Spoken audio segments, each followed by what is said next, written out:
एक ही तरीका है, क्योंकि हम लोग कलयुगी जीव हैं।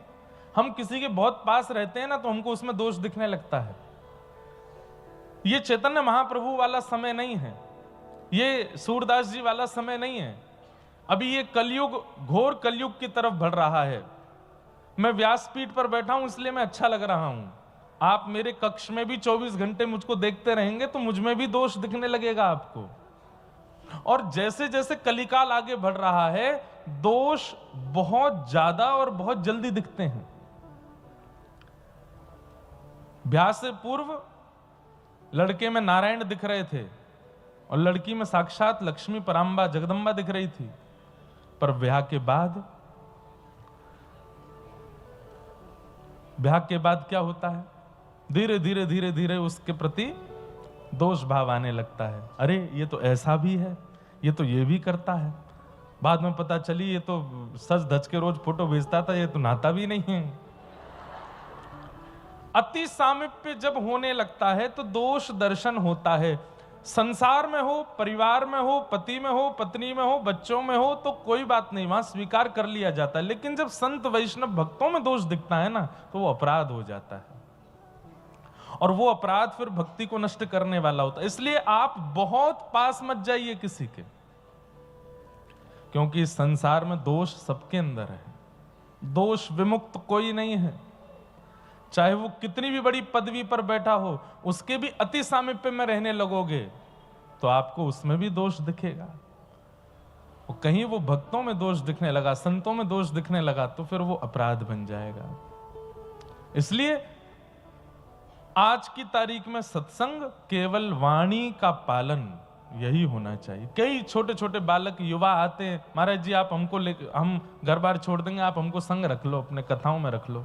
नहीं, हम जो अपने मित्र भाइयों के साथ में रहते हैं, इनके साथ 10-10, 20-20 साल हो गए, कईयों के साथ हम पढ़े हैं, कईयों की गोद में हम खेले हैं, तो इनके साथ में एक परिवार जैसा भाव है। अब नए बालक जो होते हैं, उनको जब संग रहने की इच्छा होती है तो मन तो होता है कि जब हमारी कथा से भक्ति कर रहे हैं तो संग भी रख लें, लेकिन डर भी लगता है कि कल को हमारी सामान्य सी स्थिति पर भी अगर इसको दोष दर्शन हो गया तो इसकी भक्ति पहले छूट जाएगी। इसलिए हम दूरी रखते हैं। मैं दूरी रहो, 1 ही घंटा मिलो, 10 मिनट ही बात करो, इससे ज्यादा मिलो नहीं। क्यों? क्योंकि दोष आ गया तो भक्ति क्षीण होगी। इसलिए आज की तारीख में संत संग क्या है? उनकी वाणी का पालन। फिर किन्हीं का आया है, हमें अपने गुरुदेव के प्रति कैसा भाव होना चाहिए? वैसे गुरु जो है वो भाव का ही नाम है। गुरु जो है वो भाव का ही नाम है। अब भाव के प्रति कैसा भाव रखना चाहिए, ये आपका प्रश्न है। जैसे मां भाव है, पिता भाव है, संबंध भी है, परंतु आप कभी कभी किसी और को भी तो मां बोलते हैं। एक प्रसंग याद आया, सुना दूं। वैसे तो थोड़ा अलग प्रसंग है, लेकिन सुना देता हूं। काशी में कबीर दास जी की जब बहुत प्रसिद्धि हो गई, इतनी प्रसिद्धि हो गई श्री कबीर दास जी की कि महाराज जहां वो निवास करते थे वहां हजारों की तादाद में भीड़ आने लग गई। कबीर दास जी का भजन छूटने लगा। कबीर दास जी बोले, मैं क्या करूं, ये इतनी भीड़ मेरे पीछे लग गई है, ना मुझे भजन करने देते हैं, ना मुझे ठाकुर जी की आराधना करने देते हैं, बस 24 घंटे भीड़ चारों तरफ घेर के रखती है। तब बोले क्या करूं? बोले ऐसा कुछ कृत्य करता हूं जिससे भीड़ मुझसे दूर हो जाए। तो श्री कबीर दास जी एक नगर वैश्या के पास गए, और नगर वैश्या के स्थान पर जैसे ही पहुंचे तो 10, 15, 20 आदमी बैठे थे, कुछ पी रहे थे, मसनद पर टिके हुए उसका नृत्य देख रहे थे। कबीर दास जी का जैसे ही आगमन हुआ, सब घबरा करके खड़े हो गए। अरे कबीर, संत कबीर आए, संत कबीर आए। वो वैश्या भी पानी पानी हो गई, ये मेरे यहां कैसे आ गए? सब लोग वहां से भागे। कबीर दास जी ने उस वैश्या के चरण पकड़े और कहा, मां मेरी रक्षा करो।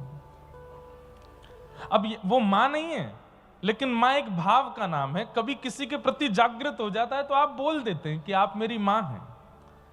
किसी के प्रति बहन की भावना जग जाती है तो आप उसको बहन संबोधित कर देते हैं। हाँ, किसी के प्रति पत्नी या पति की भावना जागृत नहीं हो सकती कि भाई तुम तो हमारे पति जैसे लगते हो तुम तो हमारी पत्नी जैसे लगते हो। ये भावना थोड़ी गलत है। पर माँ, पिता, पुत्र, पुत्री, चाची, चाचा, दादी, दादा, ये सारे संबंध आप कहीं भी देख सकते हो, उसमें कोई वो नहीं। पर अति पर्सनल जो ये पति पत्नी का संबंध होता है, ये ठाकुर जी के अलावा किसी में नहीं देखा जा सकता। ठाकुर जी में पति दृष्टि रख सकते हैं, ठाकुर जी में पत्नी दृष्टि रख सकते हैं। तो जाकर के कबीरदास जी ने कहा, मां मेरी रक्षा करो। वैश्या घबरा गई, आप मेरे पैर क्यों छू रहे हैं? और मैं एक वैश्या हूं, आप इतने बड़े संत, मैं आपकी रक्षा कैसे करूंगी? बोले मुझे प्रसिद्धि से बचना है, मैं बहुत परेशान, मेरा भजन छूट गया है प्रसिद्धि के कारण। तो बोले क्या करें? बोले आप एक नगर यात्रा पर निकलती हो कभी कभी संध्या के रात्रि के समय पर, और आपको देखने के लिए असंख्य जो व्यसनी लोग हैं उनकी भीड़ लगती है। तो आप जब निकलती हैं जिस रथ में, उसमें मुझे भी बैठा लेना, और साथ में एक बोतल में मैं भी रामानंदाचार्य जी का सुंदर अभिषेक युक्त जल मैं भी पीता रहूंगा, थोड़ा इधर उधर ऐसे सिर करूंगा, आपके बगल में बैठ जाऊंगा तो मेरी अप्रसिद्धि हो जाएगी, मेरा अपयश हो जाएगा सब जगह। और प्रसिद्धि लगने में वर्षों लगते हैं, पर अपयश होने में एक रात ही काफी है। एक रात काफी है। एक रात भी बहुत बड़ी बात कह रहा हूं मैं, 1 घंटा काफी है। आप लोग सोच लीजिए कि संसार कितना विचित्र है। किसी व्यक्ति के अच्छे कर्म को हमें पता लगने में 10 साल लग जाते हैं कि इस व्यक्ति ने यह भी किया है। कलकत्ता के कई ऐसे धनी मानी लोग होंगे जिन्होंने बहुत सेवा के प्रकल्प भी यहां कर रखे हैं, पर हम उसको उन भावों से नहीं जानते। हम जानते ये धनवान है, इसके पास ये गाड़ी है, इसके पास ये प्रसिद्धि है, इसके पास ये उपलब्धि है, लेकिन सालों बाद पता चलता अरे वो चिकित्सालय भी इनका है, वो वृद्धाश्रम भी इन्हीं का है, अरे ये इतनी कन्याओं का ब्याह भी कराते हैं। मतलब श्रेष्ठ बातें पता लगने में समय लगता है। और कोई व्यक्ति कुछ गलत कर दे, दिन में ही पता चल जाएगा, रात में किया दिन तक तो खबर फैल गई। कितना खतरनाक है संसार। अपयश को फैलाने में हमको समय नहीं लगता। कबीरदास जी बोले आप ऐसा कर दो, तो वो ठीक है। अब वो वैश्या ने अपने रथ में कबीरदास जी को बैठा लिया। कबीरदास जी बढ़िया चरणामृत पी रहे हैं। अब चरणामृत वो भी चंदन आदि लगा करके चरणामृत निकाला गया, तो शीशे के पात्र में वो लगी रहा था कि कोई पीला पानी है। तो पहली बात तो रथ में कबीरदास बैठे हैं, इसी से ही अपयश हो गया। और देखो देखो देखो ये क्या चल रहा है, क्या चल रहा है, क्या हो रहा है, क्या हो रहा है। कबीरदास जी वो पानी और पी में जोर जोर से, तो महाराज पूरी काशी में क्या पूरे भारत में अपयश हो गया कबीरदास जी का। लोगों ने कह दिया हम तो पहले ही कह रहे थे मुस्लिम का जाया है, ये कैसे हिंदू देवताओं को पूज करके पूजनीय हो सकता है। जो लोग कबीरदास जी का सत्संग सुनने जाते थे, उनके माता पिता पतियों ने घर में रोक टोक लगा दी, अरे इसका सत्संग सुनने जाओगे, वो एक वैश्या के संग घूमता है। अचानक से भीड़ कम हो गई। कबीरदास जी बोले अब अच्छा, अब शांति है, अब सब दूर दूर तक चले गए हैं, अब बढ़िया है। तब भजन में उनका मन लगा। तो अपयश जानबूझ करके कराया अपना, ताकि भजन। फिर बाद में राजा को भी संशय हो गया कि मेरे गुरुजी में सच में दोष है क्या, लेकिन फिर बाद में जाकर के वो सब स्पष्ट हुआ कि ये भीड़ दूर करने के लिए चैतन्य महाप्रभु, श्रीमन चैतन्य महाप्रभु आजानुलंबित बाहु थी उनकी, इतनी लंबी बाहु थी कि वो जब चलते थे तो उनकी भुजाएं घुटने तक स्पर्श होती थी। दूसरा चैतन्य महाप्रभु हैं तो श्री कृष्ण ही, तो जब चाल चलते थे तो वो उनकी चाल इतनी मधुर लगती थी कि मतलब मान लीजिए कि जब महाप्रभु जी प्रवचन करते थे तो हजारों की तादाद में पश्चिम बंगाल के वैष्णव सुनने के लिए आते थे, लेकिन उसमें 40% लोग सुनने नहीं आते थे, केवल महाप्रभु जी को देखने आते थे कि ये सुंदर कितने हैं।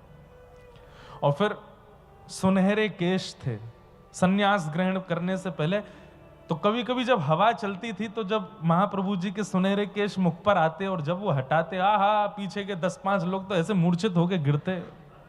क्या स्वरूप है चैतन्य महाप्रभु का। और नाम ही है गौरांग। तो ऐसा गौर वर्ण था उनका कि जब सूर्य की किरण पड़ती थी तो उनके अंग को देख करके कितने लोग मोहित हो जाते थे।